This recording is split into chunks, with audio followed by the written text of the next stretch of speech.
No, vos estás en el 5%, que es la clase alta ABC1, de 215.000 pesos. Así está compuesta. ¿Alguna reflexión, diputado Gen? ¿Cómo te va? Buenas. ¿Qué tal? Hola. Buenas noches. ¿Alguna reflexión de esto que estamos viendo? No, en principio yo tenía más expectativa de que el gobierno de Macri iba a abordar el tema de la inflación, ¿no? No otros. Él hablaba de pobreza cero, tenía otros objetivos que uno veía que no están en la agenda de un gobierno de las características de este gobierno, pero aplicando políticas monetaristas, afectando como afectó fuertemente el mercado interno, por lo menos que baje la inflación, digamos.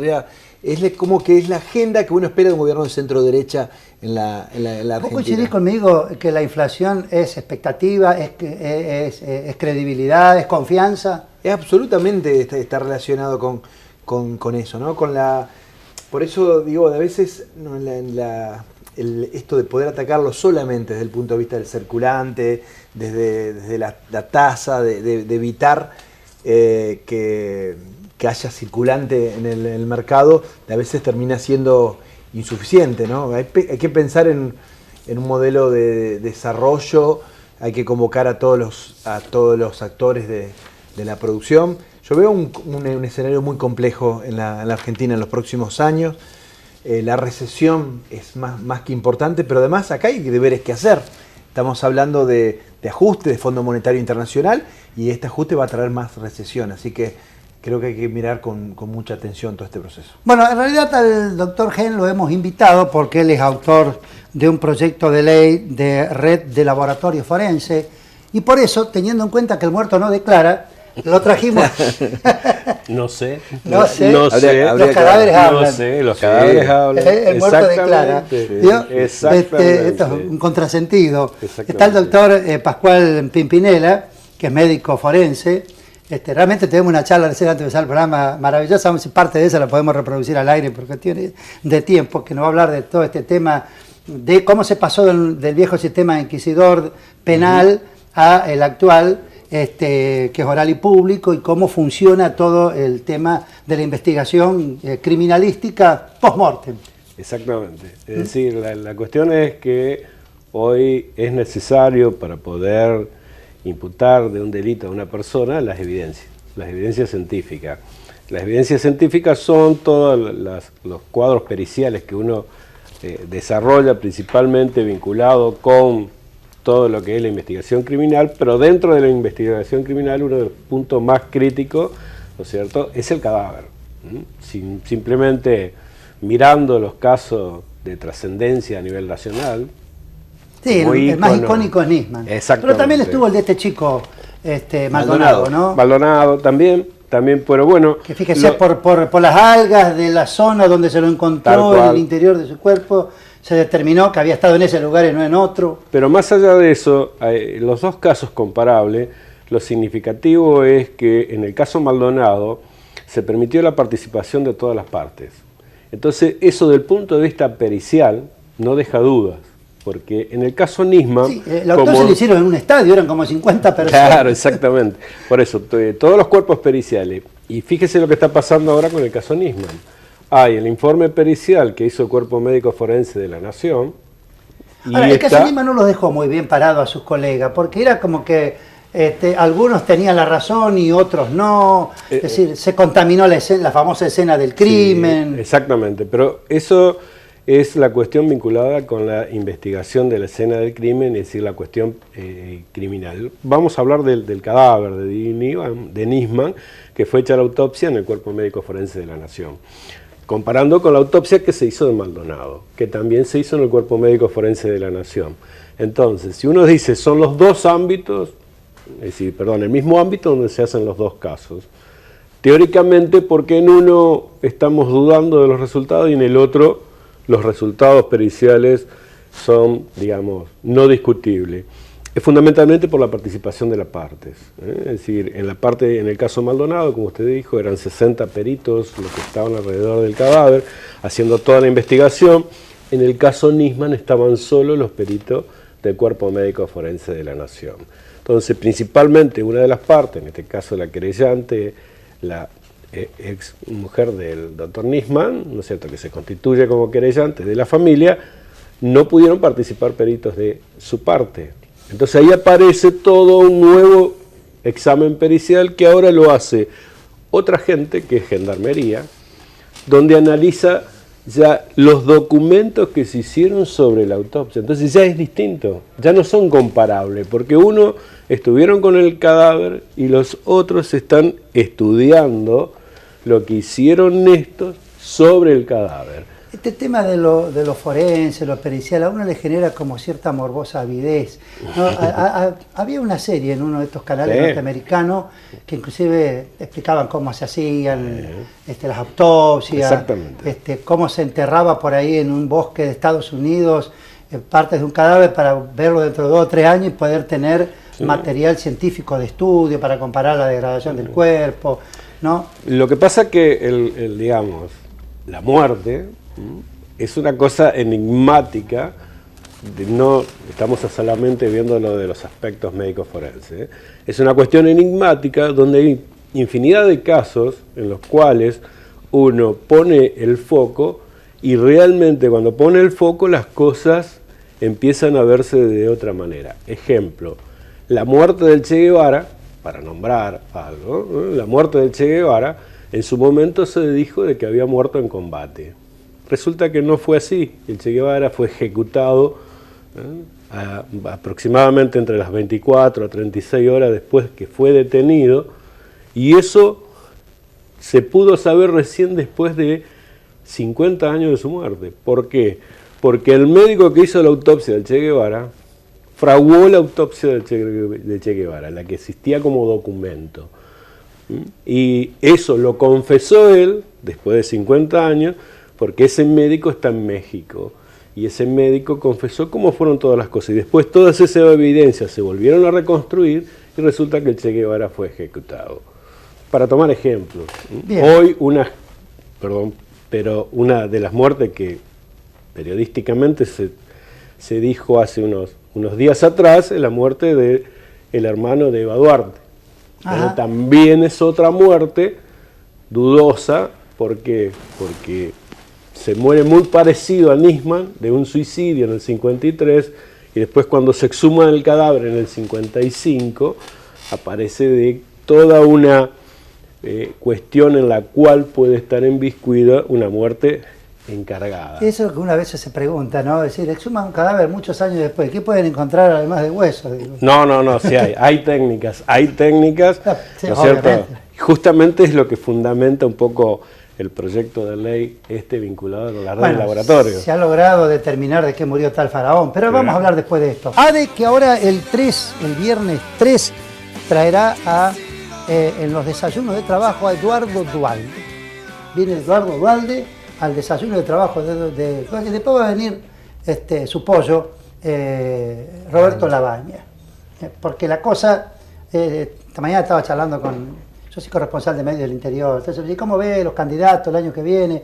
Y sacando Macri, que va a ir por la reelección, Vidal ya lo dijo en la conferencia de prensa, si yo voy por la reelección, este tema del financiamiento de las campañas políticas, ya que se autoexcluye Vidal, para no pelearse con Macri, me parece que en el horizonte de candidateables quedarían Urtubey y Labaña. No le veo. Y Rubén Galassi, ex ministro de Gobierno de Bonfatti y actual presidente del bloque de diputados socialista, lo eligió a Miguel Lifchi. Dijo que Miguel Lifchi sería mejor presidente que Macri, que el Chivo Rossi, que Solá, que Labaña. O sea que lo ponemos en carrera. ¿Qué decir? ¿Lo ponemos en carrera, Miguel Lifchi? Absolutamente. Hay un espacio vacante. Absolutamente. Hay un espacio vacante en la Argentina, que es la construcción de un espacio socialdemócrata, sin corrupción estructural, previsible. A la Argentina le falta previsibilidad. Todo lo que vos has estado hablando habla de la ausencia de políticas de Estado que se puedan sostener en el tiempo. Ese espacio yo creo que es el mejor candidato a presidente, un espacio que debería estar el radicalismo, que ya a esta altura tiene una fuerte tensión porque no se siente contenido con un acuerdo con un partido que expresa otras tradiciones políticas, otras ideas, y además hay maltrato político, eso está claro. La Carrió cuando dice los manejos de afuera, digamos, es una cosa que no solamente habla de bullying, sino daría la impresión de que alguna razón tiene. Bueno, en ese marco creo que el actual gobernador de la provincia de Santa Fe es el mejor candidato para representar ese espacio socialdemócrata, que es un espacio vacante en la Argentina. Cuando uno mira las encuestas ve que hay mucha gente que quería un cambio institucional, que quería república, pero que cree en la centralidad del Estado, ¿no? Un Estado ordenador de la vida de la gente, que hable de innovación, de ciencia y de tecnología, de las nuevas agendas. Yo creo que el gobernador sería un muy buen candidato. Bueno, los community managers, más medias, vayan subiendo a las redes sociales. El diputado Jorge Gen ya lo acaba de candidatear a este paquete. Hay que generar títulos, si no generamos títulos. No, pero me parece que es una responsabilidad. Somos todos militantes políticos, el gobernador también lo es. Y cualquiera de nosotros, yo me incluyo, cuando creemos en una construcción política, cuando vemos que está transformando la provincia de Santa Fe, tenemos que estar contestes con esa idea. Los protagonismos personales no sirven para consolidar construcciones políticas. Bueno, bien, vayamos a lo nuestro. ¿Qué es la red de laboratorios forenses, este proyecto de ley que acabas de ingresar? Bueno, tiene que ver fundamentalmente con los avances que ha habido en este último proceso en el sistema de reforma procesal penal. Antes teníamos, vos lo dijiste, lo dijo el doctor Pimpinela, un sistema inquisitivo, viejo, no había audiencias, estaba el juez de instrucción, uno no sabía por qué fallaba y en función de qué. Ya hace un tiempo, en la gestión que llevamos adelante con el ex gobernador de la provincia de Santa Fe, Antonio Bonfatti, se empezó a implementar un sistema que deja mucho más claro los roles, el fiscal por un lado, el defensor por el otro, el juez como un tercero imparcial, pero se empezó a pensar en el tema de la prueba científica, ¿no? Esto significa la evidencia que permite encontrar culpable. Hay que bajar los niveles de impunidad en la provincia de Santa Fe. Y eso significa encontrar culpables, eso significa ser eficiente en términos de la investigación. Una de las demandas más grandes que tiene la sociedad santafesina, bajar los niveles de impunidad. La impunidad también genera violencia. ¿Qué es lo que observamos en este nuevo proceso? Que la provincia de Santa Fe hizo mucho y está haciendo mucho para trabajar con temas que tienen que ver con la evidencia científica, creó una policía de investigaciones, creó un organismo de investigaciones que depende del fiscal general.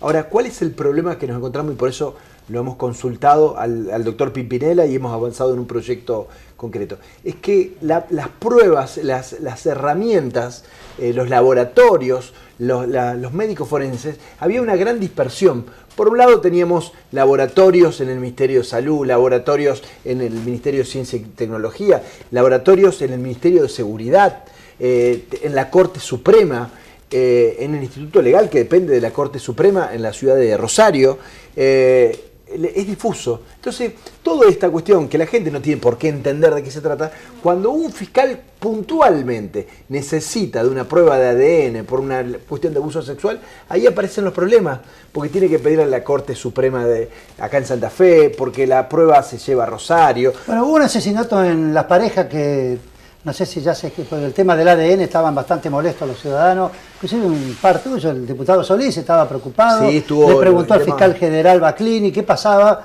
porque pasó mucho tiempo, asesinaron a un peluquero. Ya todo el mundo sabe las parejas quién es el asesino. Por eso, una de las ventajas de esto, de crear una red de laboratorio, es decir, el Estado es uno solo, muchachos. Vos no podés decir esto del Poder Judicial, porque vos lo que querés es avanzar en la investigación concreta y puntual del delito. La pregunta que yo le quiero hacer al doctor Pascualón es cómo era antes y cómo sería de acuerdo a cómo lo plantea el doctor Gen. Lo que sucede es lo siguiente: hoy los sistemas, es decir, desde el punto de vista técnico y científico, no se comprenden si no actúan en red. Es decir, simplemente observando lo que le sucede a la sociedad, es decir, las redes sociales, un advenimiento que todos los ciudadanos, todas las personas, no importa la edad, se han adherido, mucho menos la ciencia puede no funcionar en red. Es decir, hoy las redes, desde el punto de vista científico, funcionan en todo el mundo. Por lo tanto, construir una red tiene este soporte desde el punto de vista no solamente de la ciencia, sino de lo que le va sucediendo al ciudadano, de lo que va sucediendo como evolución de la sociedad. Por otro lado, hay una cuestión que es el protocolo. El protocolo es algo que garantiza la evidencia, especialmente para las contrapruebas. Porque, para un poco para explicarle a la gente, ¿qué significa que algo es científico? Algo científico que es que si yo hago un examen, por ejemplo, del agua que hay en ese vaso, el resultado se puede hacer en otro laboratorio y tiene que ser el mismo, tiene que ser comparable. Entonces, eso es ciencia. Pero para que eso pueda suceder, yo tengo que tener un protocolo para que el otro pueda agarrar y hacer lo mismo como yo lo hice. Y entonces, cuando él hace de la misma manera en que yo lo hice y logramos el mismo resultado, garantizan las evidencias. Perdón. No, y aparte, digo, esto permite en muchos casos un seguimiento de la prueba, Darío, que es un elemento esencial. Hoy se habla mucho del derecho de la víctima y me parece bien esto a seguir el tema. Muchas veces una prueba, que es decisiva para una investigación, termina llevando adelante un circuito que no garantiza el mínimo nivel de custodia. Es decir, uno no sabe dónde está la prueba. Un fiscal tiene 50, 60 causas. Estamos pensando en base de esta red de laboratorios, un software que puede ser inédito en la Argentina, no lo hemos visto, que va a permitir la trazabilidad, habla el doctor, que significa la cadena de custodia. Nosotros sabemos exactamente en qué momento ese fiscal, inclusive la víctima, dónde está esa prueba que es central para que el culpable aparezca. Dejo un tip para seguir conversando, lo voy a charlar con Maxi. Siempre se dice que la justicia cuando es lenta no es justicia, ¿no? Todo esto que estamos hablando... Exactamente, tiene que ver con eso. Exactamente. Esto me viene bien, yo que soy un inútil funcional para la cocina, a mí se me pasa hasta la ensalada. Jorge, buen asador, ¿no? Sí, no lo podemos comprobar todavía, pero ya... Me pasó factura. Me pasamos el chivo acá. En no se salva nadie acá. No. A lo único que no le podemos pedir que nos atienda es a Pimpinela. No. Yo puedo traer las tripas. Viste que acá nosotros mangueamos todos. En este programa mangueamos todos los invitados. Yo puedo traer las tripas. Un chiste forense. Viene una nutricionista, le hacemos el tiro y dice, mirá qué gordo que estamos. Claro. A veces nos puede atender Gratarola. Claro. Viene él y dice, che, algún cursito, viene él y dice, ahora, a usted, doctor, No. pienso no pedirle nada. No, sí. Bueno, claro, recién yo los escuchaba ahora en el corte, una linda charla tenía Maxi con el doctor Pimpinela, ustedes se conocen, trabajan juntos. Precisamente hablar de la red de laboratorios es esto, lo que es la informática forense, la entomología, o sea, Todo. Todas. Especialmente, a ver, si hoy no se trabaja en equipo, no se concibe el trabajo, y mucho menos una investigación. Y justamente la red también tiene ese otro eje que es el trabajar en equipo, porque de alguna manera comunica a todos los laboratorios para una causa en común. Por eso cuando estaba en el párrafo anterior quería dar un ejemplo de esto de las contrapruebas, ¿no es cierto?, vinculado con el tema, por ejemplo, el caso Mangieri. Mangieri, donde la única prueba... Pensar que todos pensamos que no era él. La única prueba fue el perfil genético que apareció de la víctima debajo de las uñas.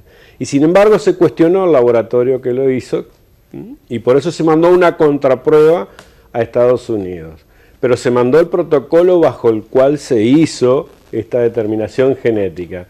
Y ahí corroboró de que los resultados fueran los mismos, entonces la contraprueba hizo soberana la prueba propiamente dicha, que es la que se hizo en el laboratorio de la República Argentina, y por eso se pudo condenar el caso Mangieri. Esta es un poco la esencia de este tema de la red, ¿no? Jorge, y este proyecto lo acabas de ingresar, ¿no?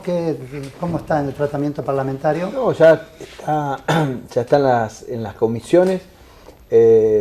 Lógicamente que hay que trabajar fuertemente con los diputados. Este es un proyecto que lo hemos charlado con el jefe de los fiscales, con Jorge Baclini, lo hemos hablado con la gente de la PDI. Todos hablan de la necesidad de contar con estas herramientas en forma ordenada, ¿no?